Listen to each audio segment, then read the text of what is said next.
Good afternoon. Today I am tempted to talk a little bit on economics and particularly on how do I see Chinese economy and Indian economy, how are they placed. There was a time I remember I wrote also articles on that. That one school of thought believed that India is 10, 15, 20 years lagging behind China. So what China achieves in 2024, India is likely to achieve in 2034 or 2044 or 2014. It's just the rate of growth cycle, and India catching it up. It had some merit, but somehow I was not convinced about that when that hypothesis first appeared. If you look back 5, 10, 15 years back, some eminent economists in India started saying that India is just lagging behind China by 10, 15, 20 years. No, we are not lagging behind. By few years, we are lagging behind permanently. That's the take I have today. So I was just taking in some of the old measures. What can be the old measures? There are some old measures like how much steel does China produce? How much cement does China produce? How much cement does India produce? How much steel does India produce? China produces more than 2 billion tons of cement. India produces around 400 plus million tons of cement. On top of, please remember that cement, steel, these are the products you need once a country is built. For the next 30 40 years, at least the demand of steel, cement will be less. Because you don't build a highway every day, you don't build a flyover, bridge every day, you don't build high speed rail network or rail network every year. You build it, they serve the country for 30, 40, 50, 70 years. What you have seen in the US, that they built, they enjoyed the benefits, but now those much of those infrastructures are falling apart. Many of the bridges, many of the railway tracks in US is not up to the mark. They're old, they have depreciated, they have aged. They need replacements. But in China, most of the bridges, most of the dams, most of the power plants, most of the houses, most of the road, they have been built in over the last 10, 20, 30 years. Not probably 30, yeah, can extend to 30 years also. So China produces more than 5 times cement of India. China produces more than 7 times steel of India. India is 140 million tons. China is 1 billion tons. 1 billion metric tons. Sorry. These are the old measures. Let's put it up there. That China has progressed from that, whatever you call it, primary economy, secondary economy, tertiary economy, to more of an advanced economy, or even agriculture, manufacturing, services. China has moved to more of a manufacturing driven economy, although still very much dominant in the world on that, to more of a services economy or moving towards that. India has never been able to move to manufacturing economy well beyond 17-18% of GDP. China, it was as high as 30-40%. I don't remember exactly how much is it now. And India's services economy has always been high, 55, 60, 62, 65, even higher than that probably.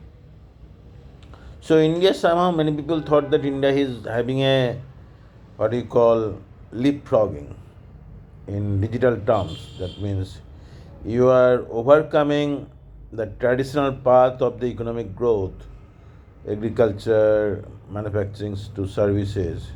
India, many people thought that India is bypassing the manufacturing cycle and directly moving to services. And India is caught there ever after. That is the fun part of the story. So today, I was looking at media's economist. I think on is that Kyun Jim of LSE. Another lady was there in China itself. Many of her presentations helped me understand it better on top of my prior other readings. And Jeffrey Sachs, I saw something interesting by Jeffrey Sachs Once upon a time, there used to be a saying, never bet against America, never bet against the Fed or the American Central Bank. Now, Jeffrey Sachs says, never bet against China. And that is important. Most people don't understand China. They accuse, they abuse, they, what do you call, if you use Dylan's terminology, misuse China's, dominance in different abusive terms. And they don't understand China. Honestly speaking, most people don't understand China. China is such a fascinating, beautiful lady.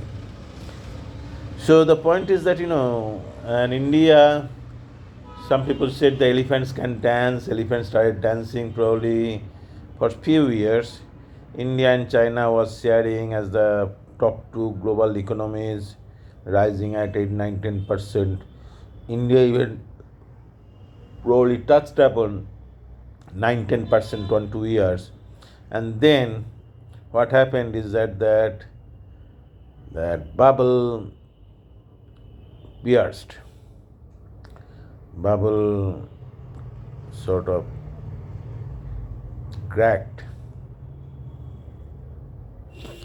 India did not never sustain above 8% economic growth without having high inflation, and even now, with 6-7% growth, 5-6-7% growth, that too debatable. I don't trust the growth number that government gives anymore. So there is a big, confusion. I agree with that. And the inflation numbers are still anything you take, whatever you accept, 5, 6, 7, 8, 10%, 15%. India has not been able to maintain that growth. India has not been able to go through, unlike China, India had that IT sector advantage. But India has not been able to build anything on that. Not even a single product. I have always said, think about China, Sina, Alibaba, its various e-commerce companies, its various apps, its various dominance in 4G, 5G technologies, in telecom, its dominance in many of the AI-related products, many of the apps. Probably said that.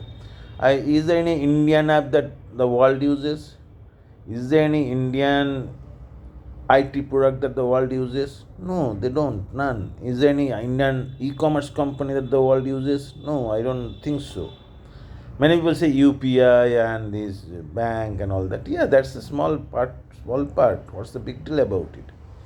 Government has tried to make it happen. It has happened. It's good, not bad. I'm saying that.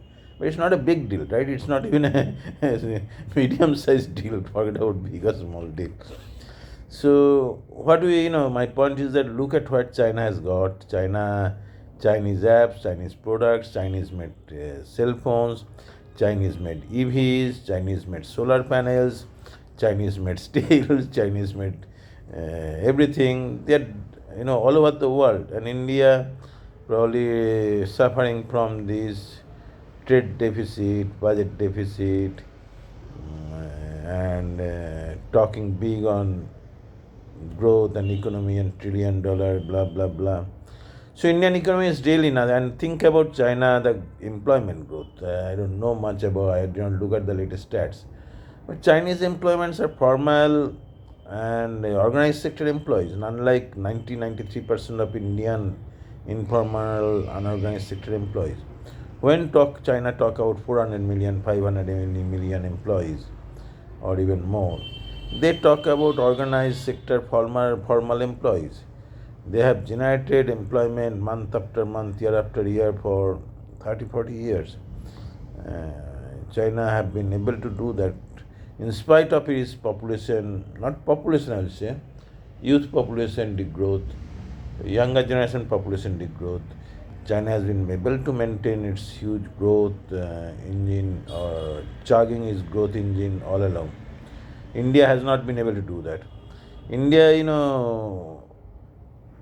and the growth in India has been so much lopsided. Means what some people often say, 10% of the population has reaping all the economic benefits of growth. 95 to 90% is bearing the brunt of bad growth or the funding of the growth of the richer class. So Indian growth has not benefited 90% of its population. Indian growth has not generated employment for its youth or anybody who will be working in the organized formal sector in the first time in their first generation. India has not been able to do that. India has a big, you know, India has disappointed all those young first generation employment seekers by not able to provide them with a decent, dignified working condition or employment opportunity. So there are big issues, if I keep on talking, it will be like that there. And it is all about this. Again, I was talking about this Chinese economic reform is closely related with political reform, and that mere economy to market economy, or how each state competes. But again, the competition is not like it is a, what is that? That famous example of trickling down economy. It's not that you don't compete with each state and go in a sort of at the bottom of the pyramid or racing to the bottom, that type of economic miracle. China is China's state policy may give some subsidies, but those are all again policy oriented and where China wants to dominate. India has also given, think of from time to time the subsidies India has given to sugar sector or cement sector or steel sector or power sector, anything. But none of them have materialized. All the money has been lost. Indian companies, they have not been able to take the largest of the government or money and be globally competitive. Tell me one sector where India is globally competitive other than IT sector, where Indian products are much cheaper or we are 10%, 20% cheaper cost than the world. Our power costs are twice that of probably China because of Adani and Ambani and all that. If your power cost is more than twice that of China, how do you ensure that any of the manufacturing goods cycle, your products will be competitive in the world? Our labor is cheaper, yes, but labor is not unproductive. I think yesterday I was hearing that Kyun Jim video, a fresh graduate or diploma in China earning close to 700 RMB, 700 or 800 RMB. That means how much? If 1 RMB is equal to 10, 7, and this is 88, 11. 1 RMB is equal to 11, 12 Indian rupees. So 800 RMB will be meaning close to a lakh rupees or more than 80,000 rupees. That is the starting salary of Chinese diplomas, degree holders, engineers, average. How many Indians get that? How many Indian engineers get that? 80, 90,000 rupees, 1 lakh rupees starting salary. Hardly 5%, hardly 3%. So there are big differences between China and India. Yes, China has its issue with its real estate. China has its issues with huge infrastructure, but those will be productive. I remember these empty cities, ghost town articles appearing in Bloomberg back in 2004-5 also. And they from time to time they'll again rerun those stories, but those ghost cities will soon become crowded, metropolitan, you know, habitated urban zones in Chinese economy. So I don't think nothing much to worry or even Chinese deflation. Many people say that China's inflation is or China's 2 years yield is less than 2%, whereas that in the US is more than 4-5%. So yes, China can afford low interest rate because it has not run its huge government subsidy during pandemic, or it has not run huge deficits. It can afford. The point is that Chinese deflation points to the point that it is having low inflation, it is not having huge budget deficit or trade deficit or any deficit at all, and it can afford to sort of boost the economy, stimulate the economy, provide government support to the economy, which many other governments cannot, because they have done it so much. They need to slow down on that, pump priming the economy anymore. So China has its, or do I say, China has its cards to its chest. It can play the cards. But India, US, Europe, they have played out their cards. There is nothing more they can play in terms of easily boosting the economy or creating additional demands.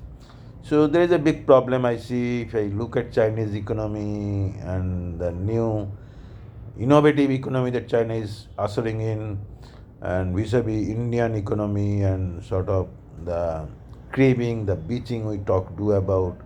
Not good, I don't like that Indians bitch about China, Indians bitch about Bangladesh, Indians bitch about Pakistan, Indians bitch about US.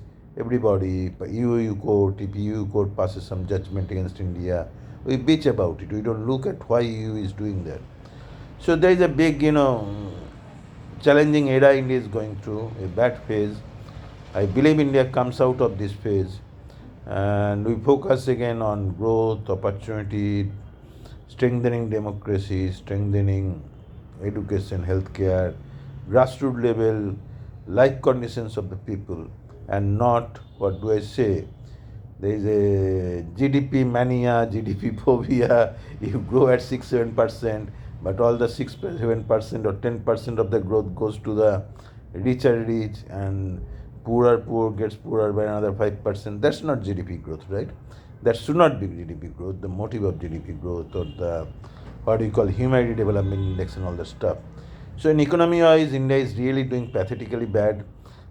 We believe that some good policymakers come and address to these issues, and don't say that why some subsidies given to the poor or money spent on schools, colleges, on education, healthcare, hospitals.